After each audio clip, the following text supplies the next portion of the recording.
любого человека, который занимается записью звука, либо же общается онлайн, рано или поздно возникает потребность в нормальном микрофоне, то есть в качественной записи звука. И для этого подходят далеко не все микрофоны. Как раз сегодня об этом речь и пойдет.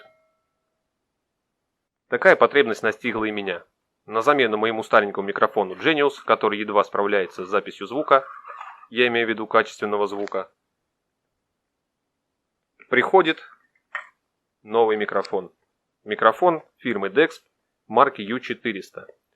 Данный микрофон разработан для геймеров, как утверждает компания-разработчик. Он является конденсаторным и многонаправленным. Об этом чуть позже расскажу подробнее. И о том, что он из себя представляет. В комплект к данному микрофону входит User Manual, то есть руководство пользователя, гарантийный талон, который, как всегда, не заполнен. В случае чего, чтобы продавцу было легче затолкать его еще раз, если он будет бракованный. Далее идет подставка настольная. В принципе, очень удобная штука, стоит вроде бы намертво, ножки не регулируются, что самое главное. Не будет падать, потому что выглядит хрупко. Материал пластик. И сам микрофон. Вот как он выглядит.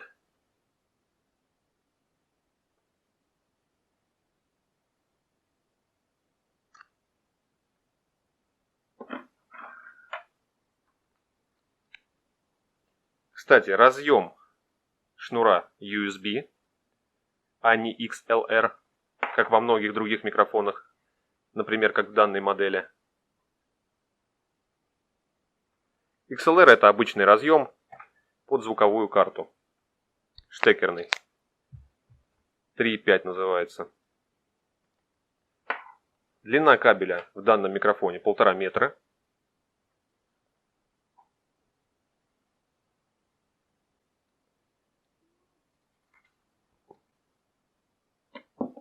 Немного о внешнем виде и тактильных ощущениях от микрофона.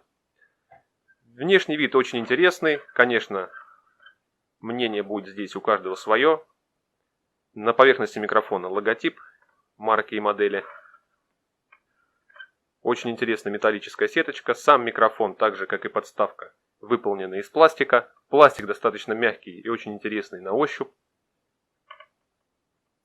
Также имеется небольшой запах пластика. Очень даже интересный. Но опять же все на любителя. Кому-то нравится такое, кому-то нет. Далее, что следует еще сказать? Микрофон конденсаторный, еще бывают динамические.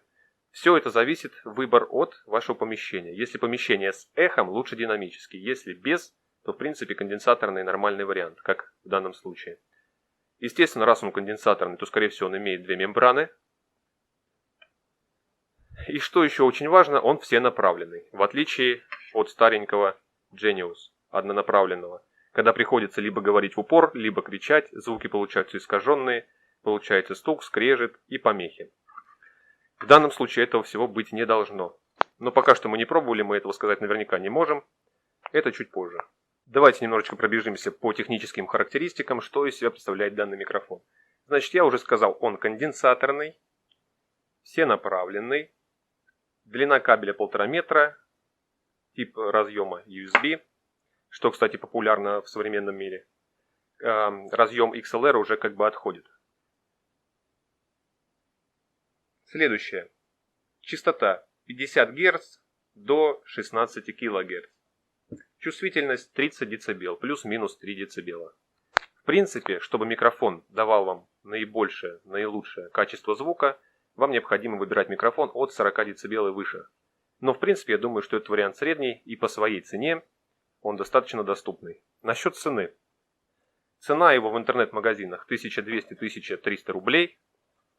В моем случае я взял его за 1400 рублей.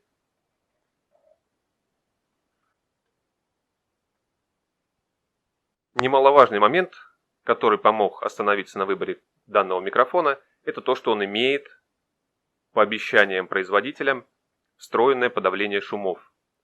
Дополнительного программного обеспечения сам микрофон не имеет.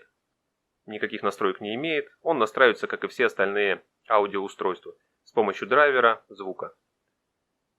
Я думаю, что здесь все понятно. Нам осталось лишь только проверить, чем мы сейчас и займемся.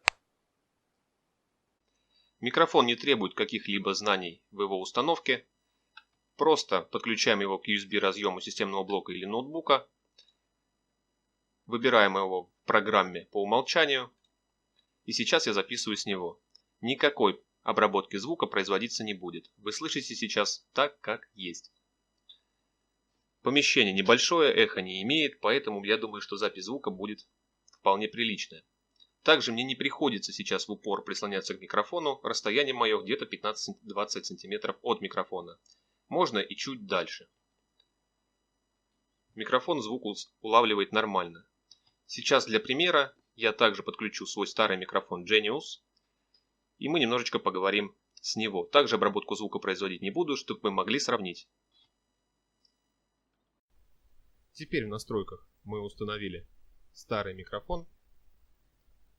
Сейчас я расстояние держу чуть ближе, чем от нового микрофона, примерно сантиметров 7-10, потому что если буду сейчас дальше говорить, то вы просто меня не услышите.